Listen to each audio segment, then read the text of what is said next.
Hello again, gang. It's been a while since our last financial lingo translation video. My Spanish class has been going pretty well. Just had my final yesterday. Looks like my teacher just sent me an email in Spanish. Let's see what she said. Okay. Huh. The only words I can make out are your, dookie, God, and immigrant? Let's translate it. My boy, your Spanish is dookie cheeks.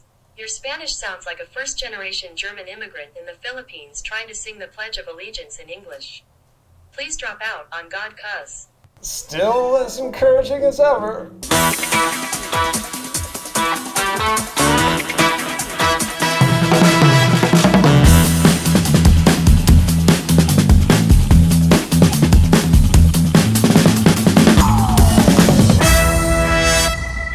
Big E, the finance geek. Let's start with a quick recap. Any financial professional that you talk with are probably going to use words that can be a bit confusing. Now, hopefully that's not the case, especially when you're talking with a fiduciary. Fiduciary, a financial professional that's legally obligated to work in your best interest. It's like a licensed attorney versus somebody in a suit you just found on the street. Oh my God, listen, bro, I'm so glad I found you. I'm gonna catch a charge. Listen, I need a lawyer. Come with me, come.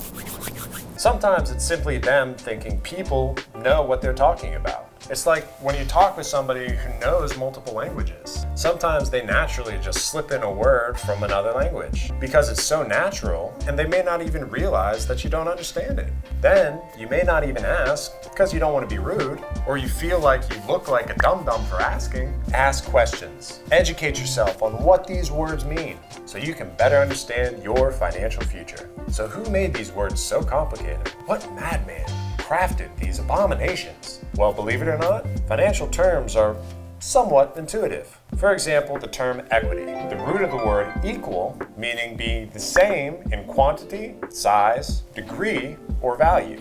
The suffix ity means expressing state or condition. So in financial terms, equity refers to the state of what an asset's equal value is in dollars or currency, generally from the ownership of that asset. Wow, maybe I should start a channel called Big E, the Entomology Geek. You might still think this is complicated, but trust me, you don't know how good you got it. For example, here are 3 words. Go ahead and try to guess what they mean. Irritator, drinker, and panty Draco. Don't Google it, just take 3 seconds and guess. Time's up. If you guessed that irritator is someone that annoys you, you're wrong. If you guessed that drinker is someone that drinks alcohol in excess, aka your dad's friend Kevin, you'd be sorely mistaken. If you guessed that Panty Draco is a dragon that hoards women's underwear, you'd be right. Right to think you're an idiot! What if I told you all 3 of these words refer to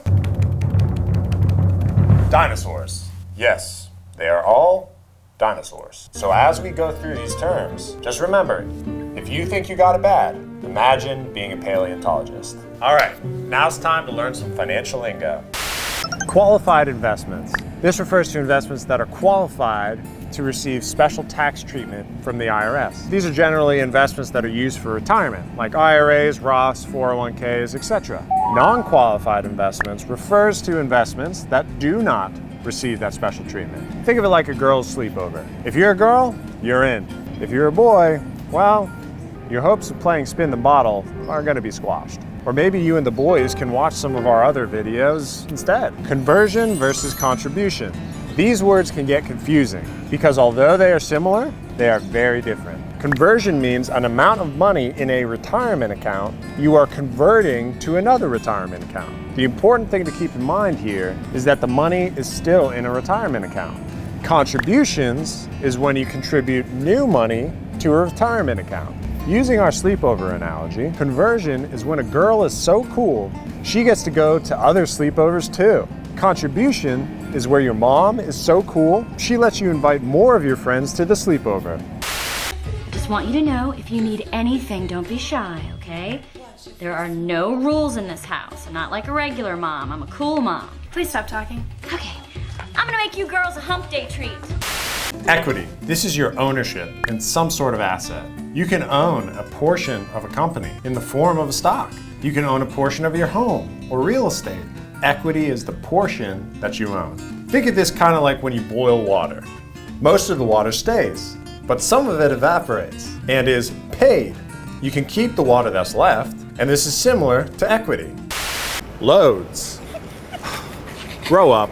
A load or load fund is similar to how a Republican calls universal health care socialism. They don't want you to know what the word really means. A load fund is a fund that comes with a commission or a sales charge. Anytime you hear load or load funds, or this product has a load, then there's a commission. Think of this like adding an additional load to a delivery. The truck may still move forward, but not as fast because an additional load was added. You're really slowing me down, man. You know it's a load fund if you see A, B, or C at the end of the fund name. Hey! What's with the wig? Identity theft is not a joke. Liabilities. This is a fancy word for debt, the opposite of equity. It's the amount that you owe for an asset instead of what you own. For example, the mortgage you owe on the house, as opposed to the house's value. Think of this like drafting a rookie quarterback. To start, he could be a debt to the team, but if he practices and hones his skills, the less of a liability he can become in the future. Deferral. This is where you wait and delay paying taxes on some investment monies. Sort of like if you were on The Price is Right and you want a brand new car.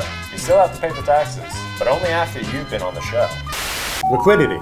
No. It's not how watery you make your ramen noodles. Liquidity is how accessible an investment is. For example, you can't just go to the store and pay for milk with your house. You need liquid assets like cash. Think of it like paying for something with a mountain versus pebbles. One is a little easier to exchange than the other.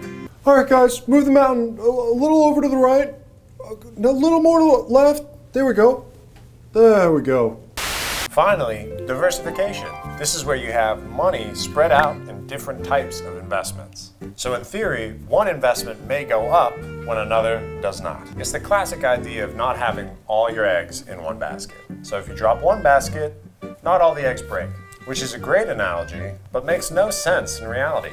Does anybody in the supermarket grab a carton of eggs, open it up, put half the eggs in another basket, presumably not in the inside of a carton? So wouldn't you be risking breaking the eggs even more?